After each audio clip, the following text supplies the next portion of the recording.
South Africa's youth, a key voting constituency in this month's elections, are generally not optimistic about the future of their country. That is according to the Ichikowitz Family Foundation survey. The two biggest triggers for South African youth are corruption and the difficulty in finding a job. However, the youth still believe in democracy. In fact, nearly half of them say they are going to vote on the 29th of May. Now, as we continue to track young people's election participation, our focus today is on the role of political parties' youth structures in ensuring young people's voices are represented in our democracy. So, let me introduce you to our guests that are in studio with us today. We've got the ANC Youth League's Secretary General, Mntuwoxolo, Ngudle. We've got the DA Student Organisation leader, Liam Jacobs, and the EFF National Convener of Youth and Students Mobilisation Committee, Mafia Fane. Good to have all of you. Welcome. Sure. Thank you. So nice to see you sitting here, because we've had such interesting conversations in the lead up to this interview with a lot of different young people from many different sectors of life who've been talking about some of their issues when it comes to voting and the election. So if we look at the participation of the youth in terms of registered voters in these upcoming elections, are you happy with what you see? I mean, we do have the figures, we've got the statistics, I must just pull them up and have a look at them. But let me start with you. Have you looked at it? Are you happy? Do you think we should be doing better when it comes to participation in the youth? No, thank you very much, and greetings to the viewers of Morning Live. As the economic freedom fighters, I cannot really say we are entirely happy with the total number of young people who have registered to vote. But we must not then cease to appreciate that since the dawn of democracy, this is by far the highest that we've seen in terms of youth participation.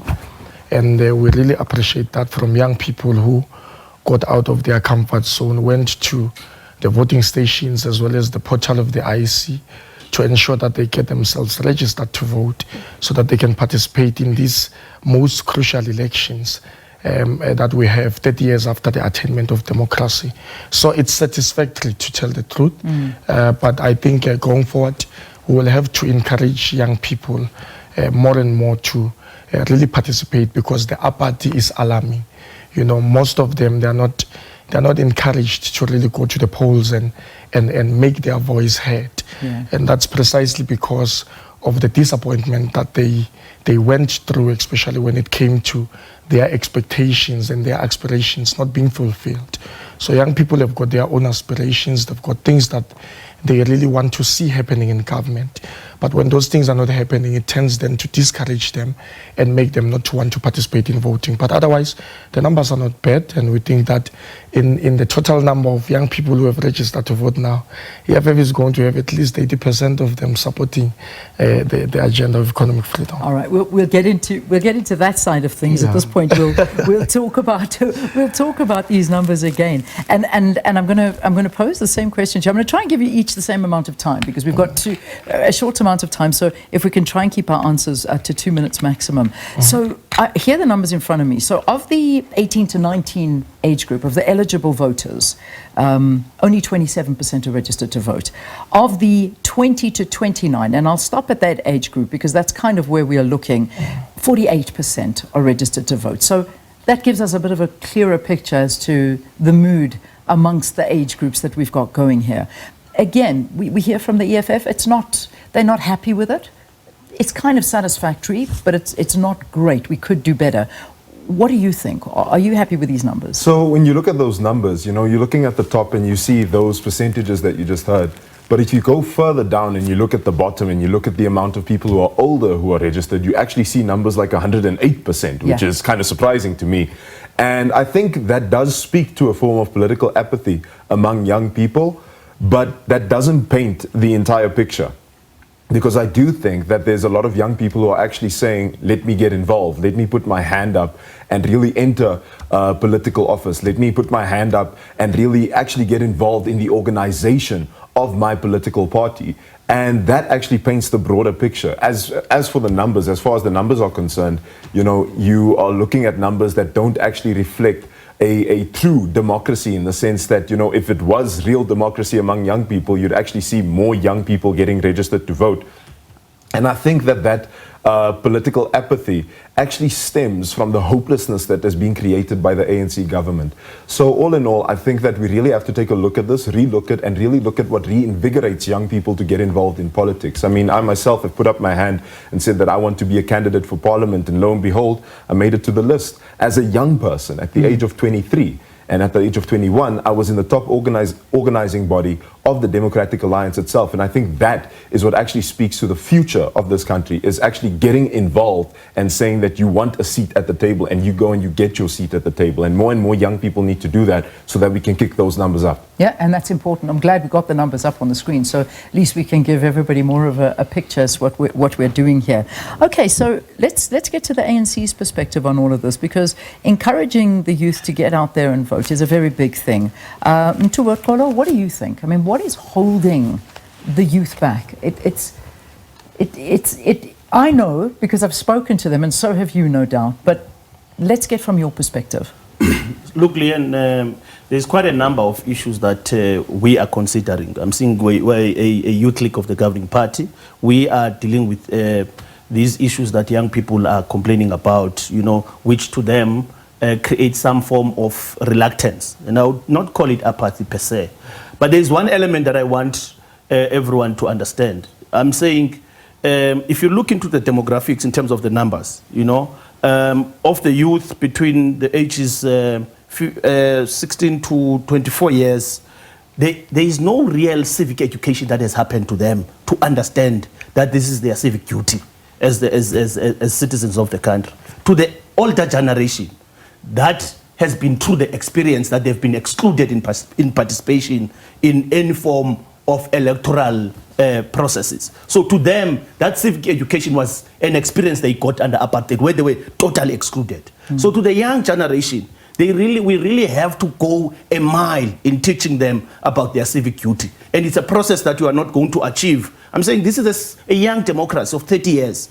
America's democracy is above 100 years. You know, you look into other mature democracies and so on, there is also still that reluctance amongst the age groups, the youth groupings. Now, the point I'm trying to drive home here is that if you look, and I agree with Mafia, by the way, the EFF, if you look into the number of young people registered, it is the highest in the history of our democracy of these 30 years now. So we have all reason to believe that we've done well, but we still need to improve, ensuring that young people understand that this is their civic duty. And I'm now not saying civic duty to vote only for the ANC. You know, it's young people who will tell you that we went to in a North-East school from a quintile 1, quintile 3 schools. We were fed in those particular schools by the ANC government through the feeding scheme program. We were taken into higher education through NSFAS, and NSFAS, upon us passing, we were given a full bursary. It is these young people that are going to be telling you those stories, because these are young people growing under democracy, receiving substantial transformative programs for themselves as individuals to be able to contribute to the economy of South Africa and their own nation. Can I perhaps maybe spin that a little? So you're claiming victory for the ANC and the registration of a lot more young voters than we've ever seen before. Do you not think that perhaps that victory is to get you out of power? That in fact that they want to come and vote to say, I don't want to live this life anymore? Because you are speaking about a very few amount of people that are benefiting from good schooling, going to universities, having wonderful healthcare, living in beautiful homes, living off these things. There's a very small amount. We know what the girl's name is. We won't talk about her, but there's one girl that we're referring to. There are millions of others that are not. So perhaps, let me spin it. What do you think? Maybe they're not happy with you and they're registering to vote for someone else. Leanne, the paragon on Nditswalo is a metaphor. It's not an individual. I understand it. I absolutely understand. You are talking about what, girl? I promise you, I get it. We have over 8 million young people now supported through all our social security net systems in South Africa. And if we are talking higher education, you see, we've put in about 48 billion to support young people in the higher education space through NSFAS. This is the ANC government. And you are saying it's a small, substantial number. Look at these numbers. Between the period in 2000 and 1994, we had 8 million people who were in the employment, I'm saying employed. Now, we've doubled that number as the ANC government, at above 16 million. And I'm saying, you can't say that's a small, substantial number. Now I'm giving you hard facts now. And I'm saying to you, Leanne, there is a narrative here, and you can do comparative studies in the continent. I'm saying to mature democracies here in the continent, just here, when you have gone, other countries here were liberated way far earlier than South Africa was. Actually, we're the last country to be liberated before Sudan, Southern Sudan, in the continent. And we are by far the best performing economy. We are by far the best organized economy in terms of financial systems, in terms of governance, and so on. That is why, Leanne, when people are telling the story about this democracy, they want to look at corruption as though the sinister of problems that the South Africans have is about the corruption problem. Okay. The actual problem here, which we are dealing with, is a transformation and the reluctance of the groupings like the DA, who don't want to release economic wealth to the majority of South Africans. And these are white South Africans who are talking to, who are saying, transform, realize that the horses have bolted, otherwise you're going to pay. Okay. I'm going to pause you there. EFF, DA, you have a lot to respond to, and I can't wait to hear from you.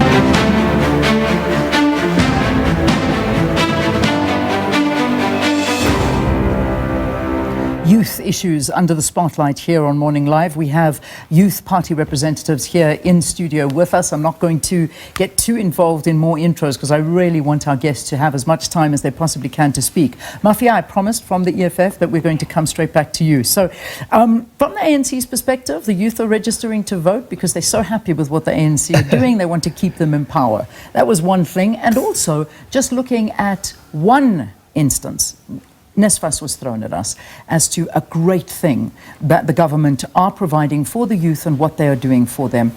We could look deeper and look at the corruption that's plaguing NSFAS, the money that's not getting to students, the fighting, the tears, the withdrawing and withholding of degrees because they're not paying institutions. And I could go deeper, but I will leave it to you to perhaps dispute this and say, no, in fact, that is good, or we got a problem here. No, thank you very much. I think the fellow from the ANC clique, the Secretary General, he doesn't have an appreciation of reality. When he comes here and say young people are registering in their numbers because they want to vote, they want to keep the ANC in power, I feel like he doesn't have an appreciation of reality. Young people have registered in their numbers because we've got a very serious problem of the older generation that has serious loyalty to the liberation movement. And that is getting us into trouble because we're unable to get this government to work simply because the government knows very well that the older generation will always support them, owing to the nostalgia of we liberated them during apartheid. We are the ones who were active forces when it came to uprooting apartheid and bringing in democracy to South Africa. There is nothing that is futuristic that you will get from the ANC as of yet, as of now. When you ask them about the future, they will always tell you about the past. No, we're in apartheid, this is what we did during apartheid, and so on and so forth. That is to say, they don't have any practical solutions to the problems that they have created, by the way, as the African National Congress, a ruling government. And that's the first point that I wanted to make. Young people in South Africa have registered in their numbers because we've got a fiduciary responsibility to get the ANC out of power. We need to make sure that the ANC gets out of government. We need to dethrone the ANC so that we can make sure that we usher in a government that will prioritize the issue of employment for young people. Leanne, as of 2023, the overall unemployment extended definition was sitting at 42%. That is to say, 15 million young people were not active participants in the economy. And that is to say, some of them, by the way, they've even given up. They were discouraged from even looking for employment. So how do you then come to studio and say, we've done enough as the ANC government? The ANC government wants to take ownership of the issue of NSFAS. After those people are educated by NSFAS, where do they go? Majority of them, they're in the streets languishing with their degrees. You know, someone who did not even go to school and get a degree or a diploma will tell you that I'm better off than someone who went to university. Because, by the way, there's nothing practical that is there for them to demonstrate that their lives are better because they went to varsity. But now, how do you take a child through basic education from grade 1 to grade 12 and they study for free? Then you expect them to have money immediately when they are supposed to gain an entry level in higher education, in institutions of higher learning. It's illogical, because I would have expected the government of the ANC to understand that if you say you support a poor, disadvantaged kid from as early as grade 1 to grade 12, then you must know that between grade 1 and grade 12, there is no job that they got in between for them to afford higher education. That's where the EFF comes in and say, let us usher in free quality decolonized education. When we speak about free quality decolonized, Afrocentric, well-resourced education, we're speaking about an education system that will be defined by freeing it from monetary value, number one, and making sure that it is not commodified. Number two, we make sure that we free education from the influences of Eurocentrism, because the education system that we are subjected to now does not seek to liberate the black child, or does not seek to liberate anyone who gets exposed to it. Okay. Because what it does, it just wants to keep young people as perpetual slaves of the white system of white monopoly capitalism, as perpetual slaves of a system of exclusion. Okay. So they are just starting to be clerks, they are starting to work as admins. There's no sense of provoking a sense of critical thinking amongst them, where they will be able to assist society and contribute in society critically. Okay, all right, Mafia, thank you very much. I come to the DA now, because a lot has been said, throwing silent shade at the DA and what they stand for and the policies that you have, and perhaps maybe throwing at a pro-white anti-empowerment stance.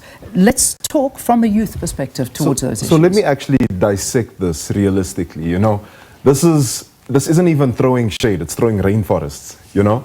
And I want to say to my friend from the ANC, Delulu is not the Solulu. And it seems to me like you are a practitioner in Delulu. Because the truth is, when you look at the civic education that he speaks about, he says, no, we've won because 15 to 24, people know what's up, they know how to vote, they know all of it. 15 to 24, that's 7 out of 10 young people who are unemployed. That is the reality. And then my friend from the EFF wants to talk about, you know, that we have to usher in decolonized education that is absolutely free from any European influence whatsoever. But if you've actually read up on what Afrocentrism is and what Afrocentricity is, it is what is of the benefit to the previously colonized or marginalized individual, regardless of where it's from, regardless of what it is. That is the truth. So taking race into consideration here is not actually what's going to solve the issue. And the reality of this is that if we're constantly talking about race, I mean, I was just told that I'm here to uphold white interests, and truth is I'm colored. I don't know if you can see this. But the truth is that that's not it. The reality is how you want to solve issues in South Africa is looking at new policies, because these race-based policies have not worked. Triple BEE has not worked. You want to talk about Mntuwoxolo, you want to talk about Mntuwoxolo who have benefited from the likes of Triple BEE, but he's the same person who said Edwin Sodi is a Mntuwoxolo that has benefited. Edwin Sodi, the same corrupt individual from Tshwane, is the one that has benefited. The truth is that Mntuwoxolos are busy drowning in pit toilets. Mntuwoxolo is not making it out of higher education. Mntuwoxolo is getting shot in the street. Mntuwoxolo is dying. And that is the reality that we have to grapple with. We can't just sit here and talk on ideological high horses. We have to talk about the truth, what South Africans are actually feeling. Because if you're talking about Mntuwoxolos that have lived in a beautiful, wonderful democracy, you're not talking about that 5-year-old that was shot in Soshanguve, are you? Because the truth is that we're struggling in this country and we need new solutions, and that is what we're providing. We're providing economic policy that isn't based on race. Economic policy that's based on sustainable development goals. We're saying devolve policing powers to the lowest possible level so that municipalities can allocate resources to keep their communities safer. We're talking about getting rid of load shedding that is costing people millions of rands each and every day. And not just that, these aren't just millions of rands that are out of touch with us. These are jobs that are being lost by not just anyone. the poorest of the poor are losing their jobs thanks to stuff like load shedding and water shedding. So we can't just sit here and talk about macaroni without cheese. We have to talk about the reality. We have to talk about the truth about what is going on in South Africa and what is needed to see a South Africa that we dreamt of in 1994, 7 years before I was born. All right, let's look at comments from viewers, and then you're each going to have a turn to respond to this. So there's a couple of them. We'll put them all together and then we can comment. Sviso saying, the young voters are concerned about their future in education and career. Big political parties are only concerned about seats in parliament and ministerial positions. The young need social cohesion by the government to develop them with life skills. All right, that's one comment. Please think about these and then we'll get those in your answers. This is from another one, Tsiwo saying, people know for now it's just a political game. Let's wait and see the outcome of our votes. None of the big guns will win an outright majority. Coalitions are looming and it won't bring about any change. Politics failed, period. Okay, we have a couple of voice notes as well. Okay, these are just the X's we've got up there. Let's listen to some of your voice notes that you've sent us as well. Have a listen, guys.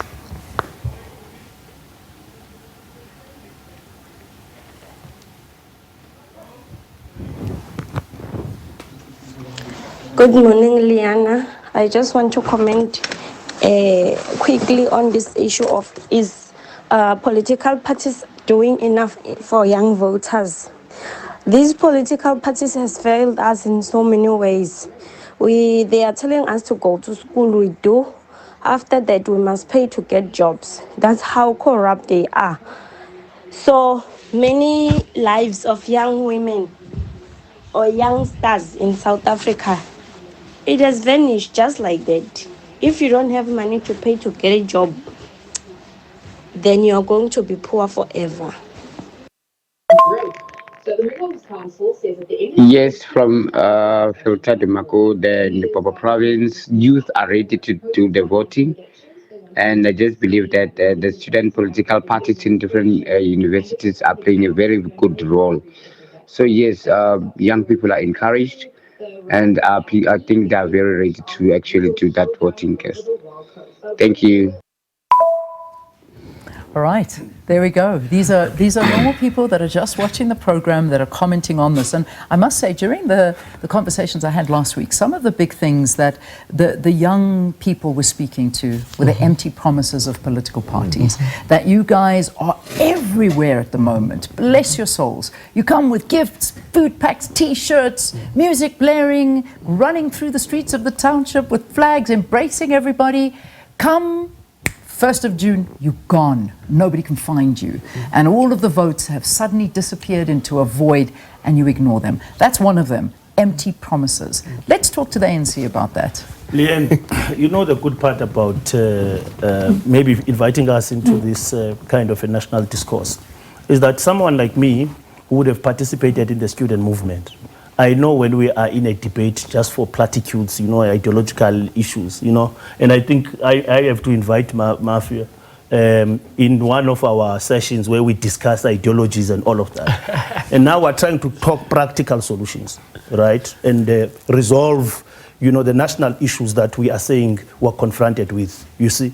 Now, the Youth League has made a clear proposition around the issue of youth unemployment. And we've declared it into being a national disaster. We've even called for the president of the ANC, who's the president of the country, to say we have a pandemic in South Africa. And that pandemic is when you see youth unemployment reaching 64%, right, in South Africa. And we said this is a pandemic and we've got to deal with this. And we've provided a solution to that particular problem. We said let's industrialize the South African economy.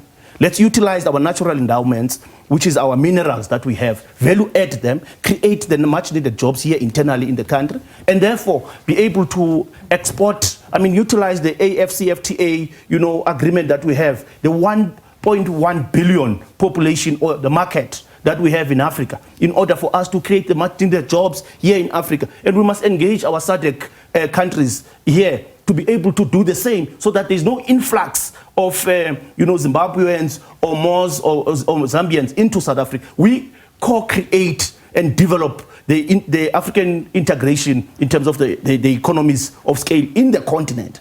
Now, these are practical solutions. We're not talking, student ideological debates here. The other point I'm trying to make, Leanne, please get to on the creating the much-needed jobs and growing the South African economy.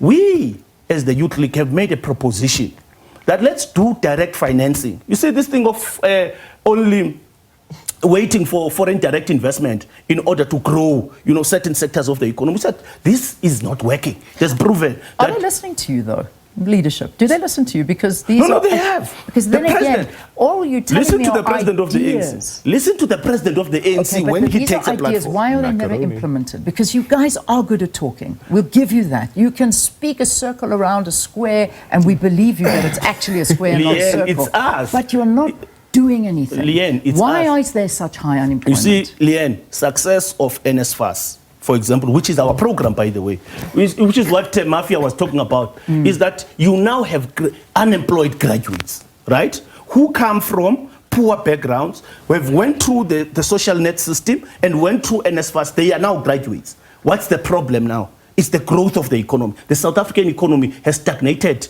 These are not just internal issues in South Africa. These are issues, the whole globally. The stagnation of economic growth globally. Since 2008, the pandemic has hit a lot of jobs in 2019. And these are realities. You see, if you look at all comparative studies in other countries in the world, no, it's not just a peculiar issue, but South Africa has recovered jobs that were there pre-COVID. Do you know that? And these are realities that you, Leanne, in a national platform, you are not talking about, that we have recovered jobs. I think we are. We weren't doing very well in 2019 either. Let's not kid ourselves. We were hit by COVID. Things got worse. But to get back to 2019 and pre-COVID levels, I don't know if it's a celebration or not. And I need to find out. Hold on. We're giving you time. Go for it, Mafia. I mean, are you happy about what's being said? Thank you very much. It's difficult to listen to ANC Youth League comrades, because what they are saying, it shows that these guys they are not really on the ground. They don't understand what is happening on the ground. The fellow here still wants to speak about NSFAS. He still wants to speak about petty issues. If you can listen to him, there is nothing on the manifesto of the ANC that is giving to our people, which young people can hold on to. And that's what makes the EFF different. And what does the EFF say? The EFF says in its manifesto in relation to unemployment. If you can check, in fact, the economic, the political, the social upliftment of young people is perfectly, it perfectly resonated in the EFF manifesto, in all aspects of the EFF manifesto. And that is because as the EFF government, all sectors, all industries, all government functions and operations will uncompromisingly benefit young people.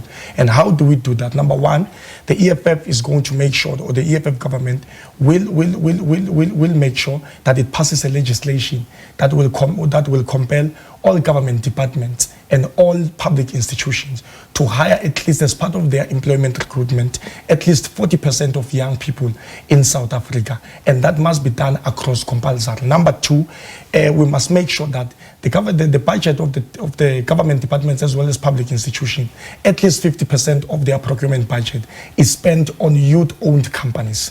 And number three, the EFF is speaking about establishing a state-owned security company that is going to go and absorb security guards who are already in government departments, but they are working for labor brokers, they are working for private security companies that are billing the government departments as well as the municipalities a lot of money.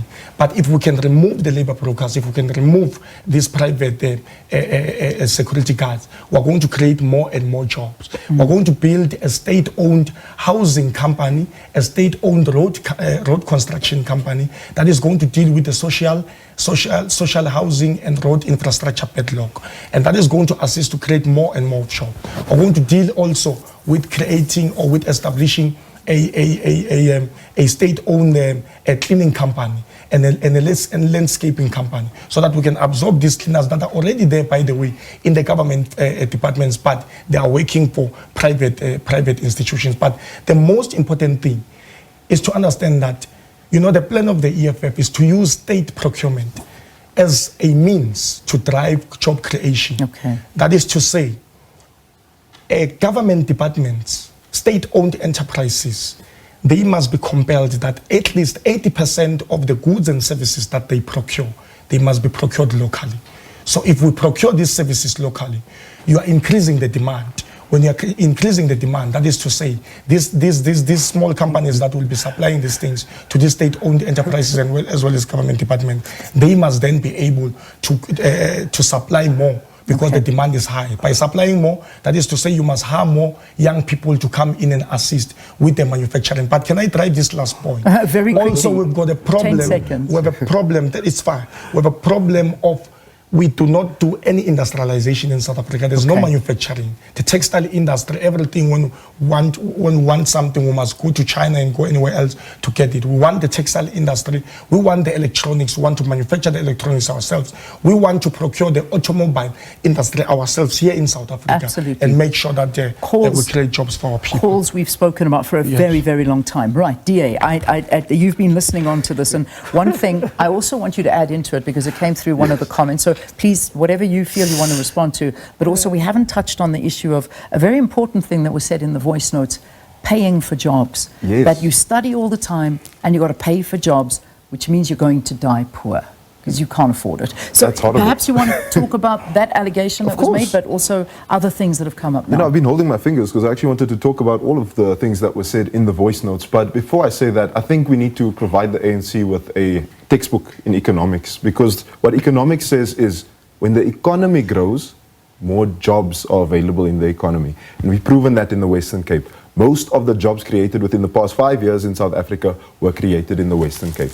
So, look, to the first X that was sent, it spoke about education. And when we talk about higher education, what we're leaving, what we're not talking about here is the thousands of people that don't have a place to sleep. The thousands of people that don't have actual money for textbooks, thanks to NSFAS being unable to pay. So we're saying as the DA that you have to increase the net of NSFAS to allow more students to actually apply for NSFAS and really get their degrees, because we understand that education unlocks so many doors for you. But you also have to acknowledge then that what we are really seeing for in our education system is looking at strategic industries that really then bolster our economy. Now, when we talk about having to pay for a job, what that left out is something that's very, very sinister about the South African economy. Paying for a job is one thing, but having to carry a card of an organization is a completely different thing. Paying for jobs and having to be a member of a particular party to get a job are two things that are interlinked in the Republic of South Africa at this point in time. And I will point the finger where I need to point the finger as to where this is going on. But it's true. When you look at Nasi Spani is busy procuring people who are actual card-carrying members of the ANC predominantly. It is true that when you look at our state itself, we aren't seeing the best of the best entering into these positions such as directorships or deputy directorships or HODs. We are seeing people who are card-carrying members of the African National Congress being deployed to strategic institutions within our state to collapse our state, by saying that they are driving home the national democratic revolution, that they are busy ensuring that the revolution is achieved. The truth is that that's not the case. We are seeing our state being looted. We are seeing 1.5 trillion rand being looted from our state in corruption. And that, just paying for a job, speaks to a broader issue of corruption within our state itself. And I also saw something interesting about coalitions. The truth is, coalitions do work, and the DA is part of successful coalitions. You want to know what unsuccessful coalitions look like? Look at places where roads are busy exploding. The city of Johannesburg is currently led by a doomsday coalition. The city of Ekurhuleni, led by a doomsday coalition. Knysna, doomsday coalition. Durban, eThekwini, doomsday coalition. And the list goes on and on and on and on of the incapacity to govern from the party seated to the left and to the right of me. Okay. The only party that has shown it can is the DA, by showing that it actually has the best audit outcomes out of 20 of the top 38 municipalities in the country. Can I ask you to the DA, and this time, very quickly though, how did you feel about watching South Africa's flag burn? Did you think it was a good idea from the DA, as a young person? Now I'm asking you as a young person. So, look, this is a wonderful question to be answering on SABC for obvious reasons, Please go for it. And the truth is, we didn't want to show that because it didn't sit well with the policies of what the ANC, of what the SABC stand. They didn't feel that they were the right place. Do you, as a young person, feel to make a message you should burn our country's pride, our flag. There's times where I look at the Republic of South Africa and I want to cry because it feels like it's on fire. It feels as if every time a corrupt politician steals that the flag burns a little. Every time that a woman or a man is raped, it burns the flag. Every single time that someone is murdered, our flag burns. Every single time that infrastructure is stolen, our flag burns. And the truth about that advert, and it took a lot of thinking for me as well, because initially, you know, it struck something within me. But it took a lot of thinking to look at that ad and to realize that this is the state of our country. Our country is on fire at this moment in time. And we really need to rescue it from this fire that it is currently in. Okay, all right. That's from the youth, from the perspective of the DA as to why that was shown. I want to wrap this up. We've got literally 2.5 minutes for each of you to give us a little closing. May I come to you first, the ANC?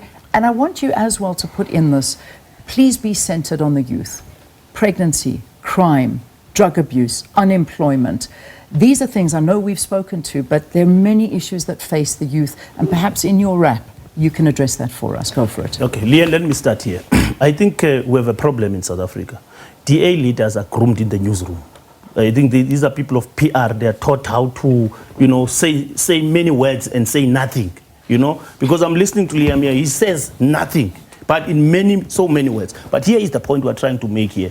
The social ills in South Africa are driven by the economic inequalities. Yeah. The multidimensional economic inequalities are grinding the poor who are Africans in the main in this country. And it's a problem, it's a racial problem.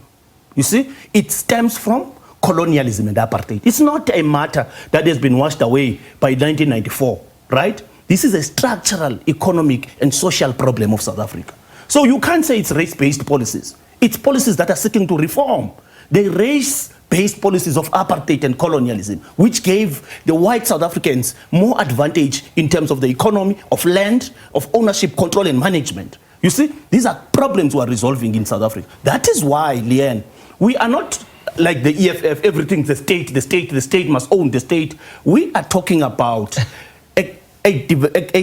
building a capable developmental state. What does that mean? A capable developmental state will facilitate, you see, that the economy grows, but it grows in a manner that it transforms the participation of the economy to the black South Africans. Because the people that must be rich here, who must be affluent, whose living standards must be uplifted, is the people, not the state. And we are saying balance the two. The state, yes, must be developmental, but it must ensure that these many people, that's why we have got massive skills program that we are driving through the system of education, yes, 1, 2, through expanding the TVET sector. We are calling for the expanding of the TVET sector because these are much needed skills by the economy. 3, that is why we're saying reskill and upskill youth that is out of school, youth that has been retrenched out of work, young women that are retrenched, all of these, we're saying use UIF, use NSF, all of that. Now, these are practical programs to ensure that young people, now you will not have the social ills that you see young people loitering on the streets if people are having something to contribute in the economy. Which they don't. EFF, apologies, I'm looking at the time. I'm going to give you a moment. No Go problem. For it. 1 minute.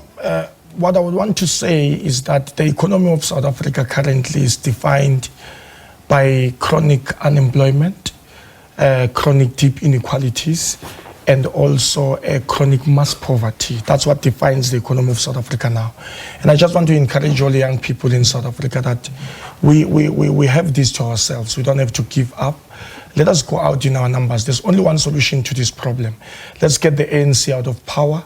Let us give an organization like the EFF an opportunity to come in and usher in the process of expropriating land without compensation for equitable redistribution, the nationalizations of mines, banks, and strategic sectors of the economy. Let us usher in so that we can build state capacity and abolish tenders that are causing corruption in this country. Let us usher in the EFF government so that we can be able to have access to free housing, free healthcare, and free sanitation as well as free education. Lastly, let us usher in the EFF so that we can be able to have a government that will build a massive industrial, massive projected industrial development that is going to create millions and millions of sustainable jobs, that is going to bridge the wage gap between the poor and the rich. And also these ones of the DA in Western Cape, they must not claim that there's anything that they are doing. Khayelitsha is suffering, Langa is suffering, Inyanga is suffering under their government. The only thing that they do, they focus on white areas like Stellenbosch. Those are the people that they are looking after, and at the exclusion of our people in the Western Cape. Okay, Mafia, thank you. I'm going to be quick. So I don't want to talk to the left or the right of me. I don't want to talk to you right now, Leanne. With all due respect, I want to speak to each and every single young person out there that's watching this now, that's getting ready for school in front of a heater, much like I did, getting dressed by a grandmother or whatever. I want to speak to you now, and I want to say that that dream that you have inside of you, that dream that you have, the dream that your grandmother had of 1994, the dream that your mother had of 1994, your father, your family, that dream is going to be realized under the Democratic Alliance, and you will have the ability to actually live out your dream under a DA government. So my urge to you and my call to you is that you vote for the DA on the 29th of May, and that you come out in your numbers to ensure that we rescue South Africa. Liam, there you go. That's it, everyone. We wrap it on that note.